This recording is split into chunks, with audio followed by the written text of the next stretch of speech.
అందరిని ఒక చోటు చక్కగా చూస్తుంటే ఎంత హాయిగా ఉందో. మేము కలవగా తెగ కలవరం, అసలిది కదా ఒక సంబరం. ఒక వరసలా కదిలిన క్షణం, ఇక తెలియదే ఒంటరితనం. ఎన్నాళ్ళ కోరారు కన్నోళ్ళిలా, వస్తూనే పోయాయి కన్నీళ్ళిలా.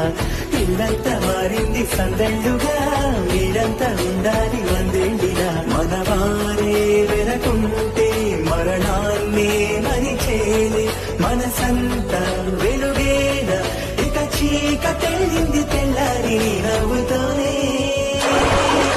10 మంది ఉండగా ప్రతిరోజు పండగే, పడి నవ్వుతూ